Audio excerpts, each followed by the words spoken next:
ദൈവത്തിൻ്റെ കൃപയിൽ ആശ്രയിച്ച് നമുക്ക് ഒരുമിച്ച് കടന്നു വരുവാൻ സർവശക്തനായ ദൈവം ആയുസ്സിൻ്റെ ഒരു ദിനം കൂടെ ഒരുക്കിയതിനെ ഓർത്ത് കർത്താവിന് സ്തോത്രം ചെയ്യാം, നന്ദി കരയേറ്റാം. എന്നെ കേൾക്കുന്ന എല്ലാ അഭിഷക്തന്മാർക്കും കർത്താവിൻ്റെ നാമത്തിൽ സ്നേഹ വന്ദനത്തെ അറിയിക്കുന്നു.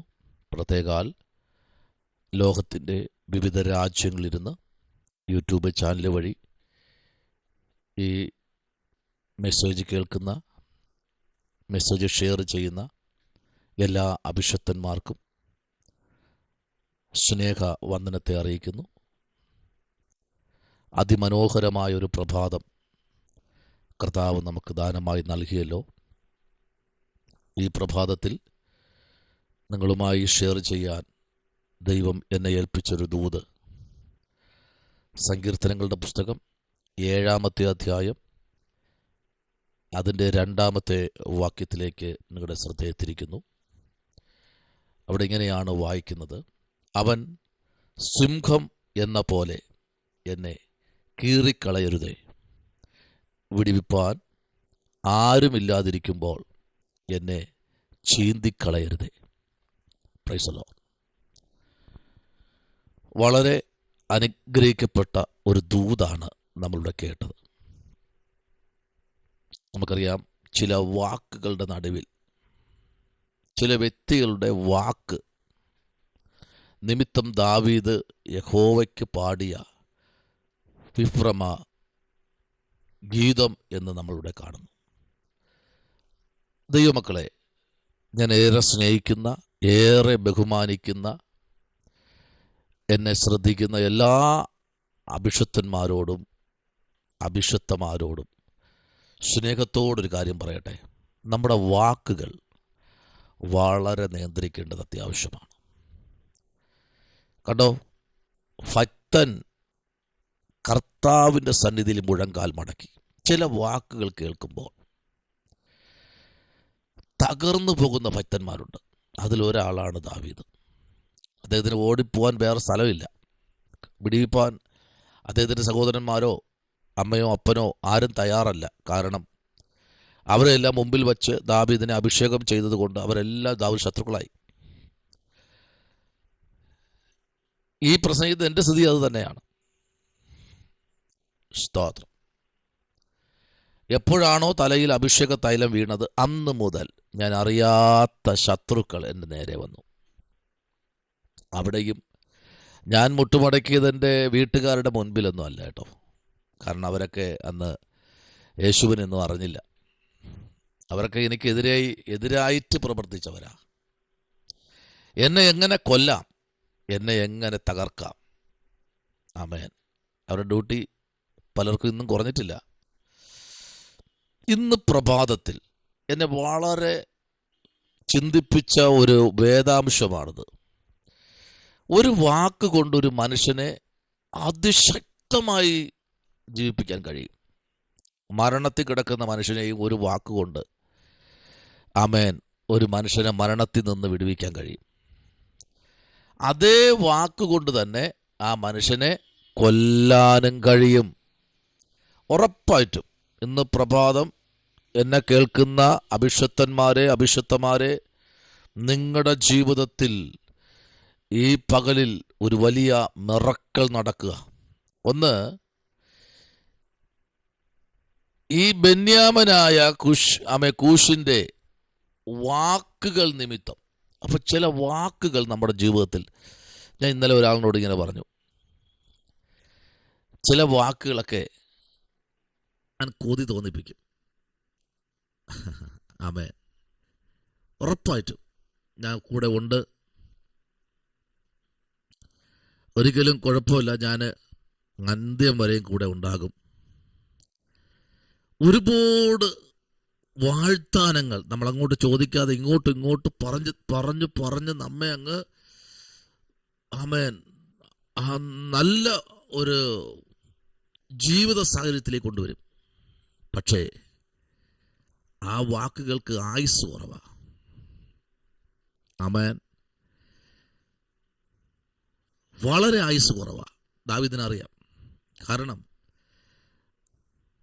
ദാവീദ് പറയുക, എന്നെ വേട്ടയാടുന്ന എല്ലാവരുടെയും കയ്യിൽ നിന്ന് എന്നെ രക്ഷിച്ച് വിടുവിക്കണമേ. അപ്പോൾ ഒരു വലിയ ഒരു വേട്ട നടക്കാൻ പോവുക. ദാവീദിനറിയാം, തൻ്റെ പ്രാണൻ ഇപ്പോൾ തന്നെ ആകാശത്തിലെ പക്ഷികൾ തിന്നും, അവർ ആഹാരമാക്കി അതിനെ തീർക്കും എന്നൊക്കെ ദാവീദിനും അറിയാം. ചുറ്റും നിൽക്കുന്ന എല്ലാവരും കരുതലോടെ നിൽക്കുക. പക്ഷേ ദാവീദ് ഹൃദയം ഒന്ന് പതറിയെങ്കിലും അവൻ ദൈവത്തിൻ്റെ മുമ്പിൽ മുട്ടുമടക്കി. ഇന്ന് പ്രഭാതം എന്നെ കേൾക്കുന്ന ദൈവ പൈതലേ, ഹൃദയം തകർക്കുന്ന ചില വാക്കുകൾ നിങ്ങളുടെ ജീവിതത്തിൽ വരാം. ആമേൻ. ഞാൻ എൻ്റെ ടെസ്റ്റ് മണി അല്പം പങ്കുവച്ചതുപോലെ ജീവിക്കാൻ കൊതി തോന്നിപ്പിക്കുന്ന വാക്കുകൾ, നമ്മെ പ്രേരിപ്പിക്കുന്ന വാക്കുകൾ നമ്മുടെ ജീവിതത്തിൽ വരും. പക്ഷേ അതിന് വലിയ ആയുസ്സില്ല എന്നുള്ള കാര്യം കൂടെ നിങ്ങൾ ഓർക്കുക. ഇന്ന് പകലിൽ ആരൊക്കെയോ ചില വാക്കുകളിൽ കുടുങ്ങിയിരിക്കുക. സ്തോത്രം. ആമേൻ. പക്ഷെ പരിശുദ്ധാത്മാവിന് നിങ്ങളെക്കുറിച്ച് ചില കാര്യങ്ങൾ ചെയ്യാനുണ്ട്. അത് ദൈവം ചെയ്യും. ഉറപ്പായിട്ട് നിങ്ങളുടെ മേലുള്ളത് ദൈവത്തിൻ്റെ അഭിഷേകമാണെങ്കിൽ, ആമേൻ, നിങ്ങളുടെ ജീവിതത്തിൽ സംഭവിച്ചുകൊണ്ടിരിക്കുന്ന ഈ വേട്ടയാടൽ ദൈവം നിർത്തലാക്കും. നിങ്ങൾ ഈ വ്യക്തിയെക്കുറിച്ച് പഠിക്കുമ്പോൾ, ഈ ബെന്യാമിനായ കൂശിൻ്റെ ആ കൂശിനെക്കുറിച്ച് നിങ്ങൾ പഠിക്കുമ്പോൾ, അദ്ദേഹത്തിൻ്റെ പിന്നത്തെ അവസ്ഥ വളരെ ദുർബലമായി, വളരെ മോശമായിരുന്നു. ദൈവം വിട്ടില്ല കേട്ടോ. അവൻ സിംഹം എന്ന പോലെ, ആരാ? ഈ മനുഷ്യൻ സിംഹം പോലെ. കാരണം ആമേൻ, എപ്പോഴും ശ്രദ്ധിക്കുക, അഭിഷേകമുള്ളവനെ എങ്ങനെയെങ്കിലും തകർത്ത് കളയാൻ. ദൈവകുഞ്ഞെ, നീ തകർന്നു പോകരുത്. ആരെല്ലാം നിന്റെ ജീവിതത്തിൽ നിന്ന് മാറിപ്പോയാലും ദാവീദ് പറഞ്ഞ പോലെ, കർത്താവേ, നിന്റെ ആത്മാവിനെ എന്നിൽ നിന്ന് എടുത്ത് മാറ്റരുത്. സ്തോത്രം. കർത്താവേ, നിന്റെ ആത്മാവ് എന്നിൽ നിന്ന് എടുത്ത് മാറ്റരുത്. ഹല്ലേലൂയ. ഞാൻ ആ മനുഷ്യൻ പറഞ്ഞ വാക്കുകളുടെ മുൻപിലല്ല. ദൈവപൈതലേ, ചിലപ്പോഴൊക്കെ നമുക്ക് ഒരാശ്രയവുമില്ലാതിരിക്കുന്ന സ്ഥലത്ത് ചില വാക്കുകൾ നമ്മെ ജീവിപ്പിക്കാൻ കൊതി തോന്നിപ്പിക്കും. നമ്മളത് മനുഷ്യവാക്കുന്ന പോലും നമ്മൾ ചിന്തിക്കാത്ത മണിക്കൂറുകൾ. പക്ഷെ അതിനകത്ത്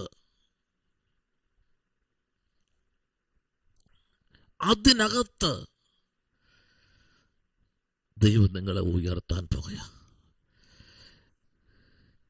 ഒരു കാര്യം ഞാൻ പറയട്ടെ, ദൈവം നിങ്ങളിൽ ശുശ്രൂഷ ഏൽപ്പിച്ചിട്ടുണ്ടെങ്കിൽ ആ ശുശ്രൂഷ ഈ ഭൂമിയിൽ തീർക്കാതെ ദൈവം ഈ ഭൂമിയിൽ നിങ്ങളെ മാറ്റത്തില്ല. ദൈവം നിങ്ങളെ ഏൽപ്പിച്ചത് മനുഷ്യനെ ഏൽപ്പിച്ചതല്ല. സംഘടനകളോ സംഘാടകരോ വ്യക്തികളോ ഒന്നും ഏൽപ്പിച്ചതല്ല, ദൈവം ഏൽപ്പിച്ചത്. ഇന്ന് ഞാൻ വിശ്വസിക്കുന്നു, എത്ര പ്രശ്നങ്ങൾ ശത്രു തള്ളിക്കയറ്റി മനസ്സിനെ തളർത്തിക്കളയാൻ വന്നാലും, ഇന്ന് പകൽ എൻ്റെ അനുഭവത്തിൽ കൂടെ പറയുക, ഇന്ന് പകൽ ആർക്കെല്ലാം ഈ മെസ്സേജ് കേൾക്കുന്നുണ്ടോ അവർക്കെല്ലാം ഇന്ന് പകൽ വിടുതൽ സംഭവിക്കാൻ പോവാ. ഞാനത് കണ്ടുകൊണ്ടിരിക്കുക കേട്ടോ. സ്തോത്രം. ആരെല്ലാം നമ്മെ വിട്ടു പോയല്ലേ? എല്ലാവരും പോയില്ലേ? സ്തോത്രം. ഞാൻ ഉണ്ടാകുമെന്ന് പറഞ്ഞവരും പോയില്ലേ? ഞാൻ അന്ത്യത്തോളം ഉണ്ടെന്ന് പറഞ്ഞ് എഴുതി ഒപ്പിട്ടവര് വരെ പോയില്ലേ? കഴിഞ്ഞ ദിവസം ഒരാൾ പറയാ, എൻ്റെ മകൾക്ക് വിവാഹമായി. അവരൊരു സ്തോത്രം യേശുവിനെ അറിയുന്നവരാണെങ്കിലും അവര് പൊരുത്തം നോക്കണം. പാസ്റ്റർ തെറ്റാണോ? ഞാനൊന്നും പറഞ്ഞില്ല, ഒരു അഭിപ്രായവും ഞാൻ പറഞ്ഞില്ല. സ്തോത്രം. അഭിഷേകത്തിനെ പ്രാർത്ഥിക്കാം. ഓക്കെ. എത്രയോ പൊരുത്തം എന്ന് പറയുമല്ലോ, എനിക്കതിനെപ്പറ്റി അറിയത്തില്ല, നമുക്കത് നോക്കാത്തതുകൊണ്ട് അറിയത്തില്ല. ഈ പൊരുത്തം നോക്കി ഒരു അഭിഷേകൻ തൻ്റെ മകളെ വിവാഹം കഴിപ്പിച്ചയച്ചു. 1 മാസവും 9 ദിവസവും ആയപ്പോൾ ആ മകളും മകനും സഞ്ചരിച്ച വാഹനം വേറൊരു വാഹനവുമായി കൂട്ടിയിടിച്ച് രണ്ടുപേരും തൽക്ഷണം മരിച്ചു. എന്താ അവിടെ സംഭവിച്ചത്? നിങ്ങൾ പറയൂ, എന്തായിരിക്കും അവിടെ സംഭവിച്ചത്? പൊരുത്തത്തിൻ്റെ കുഴപ്പമാണോ? എന്താ സംഭവിച്ചത്? എനിക്കത് ഇതുവരേക്കും, വർഷം പലതുമായി, എനിക്കിതുവരേക്കും ആ ഭാഗം എനിക്ക് ഇത്ര ചിന്തിച്ചിട്ട് മനസ്സിലാകുന്നില്ല. സ്തോത്രം. ചിലർ പറയുന്നു പൊരുത്തം നോക്കിയതുകൊണ്ടാണ്. പല ആശയങ്ങളും അതിനകത്ത്. ഞാൻ ഇന്ന് പകൽക്കാലം എനിക്കത് ഇതുവരേക്കും നിങ്ങൾക്ക് എന്തെങ്കിലും അതിനെ പറ്റി അറിയാമെങ്കിൽ എനിക്ക് മെസ്സേജ് ഇടുക. സ്തോത്രം. ദൈവപൈതലേ, ഇവിടെ എന്നെ കീറിക്കളയരുതേ. Full stop ഇട്ടിരിക്കുക. വിടിവിപ്പാൻ ആരുമില്ലാതിരിക്കുമ്പോൾ, കണ്ടോ, എന്നെ വിടിവിപ്പാൻ ആരുമില്ല, ഞാൻ ഇല്ലാതിരിക്കുക. ഞാനിപ്പോൾ രാജാവാണെങ്കിലും ആരുമില്ലാത്ത അവസ്ഥയിൽ എല്ലാം ഉണ്ടെങ്കിലും, അല്ലേ? പലരും അങ്ങനെയല്ലേ? എല്ലാം ഉണ്ട്.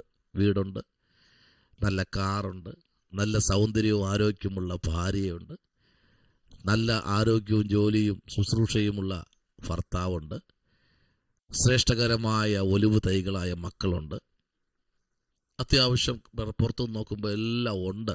പക്ഷേ ബെഡ്റൂമുകളെ എണ്ണം കൂടിയിരിക്കുക. സ്തോത്രം. ഭാര്യയ്ക്ക് കിടക്കാൻ ഒരു ബെഡ്റൂം, ഭർത്താവിന് കിടക്കാൻ ഒരു ബെഡ്റൂം. എന്താ ഇവരുടെ ജീവിതത്തിൽ സംഭവിക്കുന്നത്? ദൈവകുഞ്ഞെ, ശാന്തമായി നിങ്ങളുടെ മുറിക്കകത്തിരുന്ന് മുഴങ്കാലിലിരുന്ന് കർത്താവിനോടൊന്ന് പറയാമോ? ദൈവമേ, എന്നെ വിടുവിപ്പാൻ ആരുമില്ലാതിരിക്കുമ്പോൾ. യെസ്, ഈ ഒരു അവസ്ഥയിൽ കൂടെ കടന്നുപോയവരുണ്ടോ ഇതിനകത്ത്?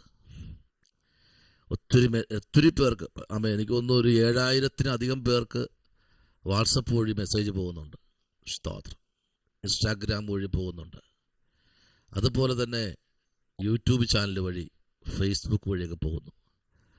ആരും ഇതുവരയ്ക്കും ഒരു റെസ്പോണ്ടിങ്, ഒരു ലൈക്കോ ഒരു ഷെയറോ ഒന്നും ഞാൻ പ്രതീക്ഷിക്കുന്നില്ല. പക്ഷേ ഇന്ന് പകലിൽ നിങ്ങളും ദൈവവുമായിട്ടൊരു ബന്ധം, യെസ്, നല്ലൊരു മെസ്സേജ് കേട്ടാൽ പോലും കൈയടിക്കാത്തവരാ, അല്ലേ? നല്ലൊരു ദൂത് വന്നാൽ പോലും ആമേൻ പറയാത്തവരാ. ആമേൻ. ഇന്ന് പകലിൽ ഇതിനകത്ത് ശ്രദ്ധിക്കുക. നമ്മെ തന്നെ ശ്രദ്ധിക്കുക. നമ്മൾ എവിടെ പോകാൻ വേണ്ടി ഒരുങ്ങുന്നവരാ? ഏത് രാജ്യത്ത് പോകാൻ വേണ്ടി നമ്മൾ ഒരുങ്ങുന്നതാ? ഓരോ രാജ്യത്തും ഓരോ നിയമങ്ങളാ, കേട്ടോ. നമ്മൾ ഏത് രാജ്യത്ത് പോകാൻ ഒരുങ്ങുന്നവരാ? പറയൂ. ആമേൻ. ഈ ഭൂമിയിലെ രാജ്യത്തിൽ പോകാൻ ഒരുങ്ങി നിൽക്കുകയാണോ? അങ്ങനെയെങ്കിൽ നിങ്ങൾ ആമേൻ പറയണ്ട. കർത്താവ് ഒരുക്കിയ രാജ്യത്തിൽ പോകാൻ ഒരുങ്ങി നിൽക്കുന്നവർ ഇന്ന് പകൽക്കാലം ഉണ്ടെങ്കിൽ ഒരാമേൻ പറ. Praise the Lord. നിങ്ങളൊരു ആമേൻ പറഞ്ഞ് എനിക്ക് കേൾക്കാൻ പറ്റത്തില്ല. നിങ്ങളുടെ മൊബൈലിലേക്ക് വരുമ്പോൾ നിങ്ങളൊരു ആമേൻ പറ. ആമേൻ. എന്നെ കീറിക്കളയരുതേ, വിടുവിപ്പാൻ ആരുമില്ലാതിരിക്കുമ്പോൾ എന്നെ ചീന്തിക്കളയരുതേ. ഇന്ന് പകലിൽ ആ കർത്താവിൻ്റെ മുഖത്തേക്ക് നോക്കി, കർത്താവേ, എന്നെ ഇന്ന് പകൽക്കാലം നീ വിടുവിക്കണമേ. എന്നെ നീ സ്നേഹിക്കുന്നതിനെ ഓർത്ത് കർത്താവെ സ്തോത്രം ചെയ്യുന്നു. ഒരു അത്ഭുതങ്ങളുടെ ദൈവം എന്ന് പകൽക്കാലം എൻ്റെ ജീവിതത്തിൽ പ്രവർത്തിക്കണമേ എന്ന് പ്രാർത്ഥിച്ചാട്ടെ. നമ്മുടെ കണ്ണുകൾ അടയ്ക്കാം. പരിശുദ്ധനായ ദൈവമേ, സ്വർഗ്ഗ നല്ല പിതാവേ, അനുഗ്രഹിക്കപ്പെട്ട നല്ല പ്രഭാതവേളയ്ക്കായി സ്തോത്രം. ദൈവം അത്ഭുതങ്ങളെ ചെയ്യണം. ദൈവം വൻ കാര്യങ്ങളെ ചെയ്യണം. ഇന്ന് പ്രഭാതവും ഞങ്ങളുടെ ജീവിതത്തെ ഏറ്റവും അനുഗ്രഹമായി തീരുവാൻ സ്വർഗ്ഗം സഹായിക്കണമേ. ഞങ്ങളുടെ വലിയ കൃപയ്ക്കായി സ്തോത്രം. അങ്ങ് ബലപ്പെടുത്തിയാട്ട് യേശുവിൻ നാമത്തിൽ തന്നെ ആമേൻ. ഈ വചനങ്ങളാൽ ദൈവം നിങ്ങളെല്ലാവരെയും അനുഗ്രഹിക്കട്ടെ.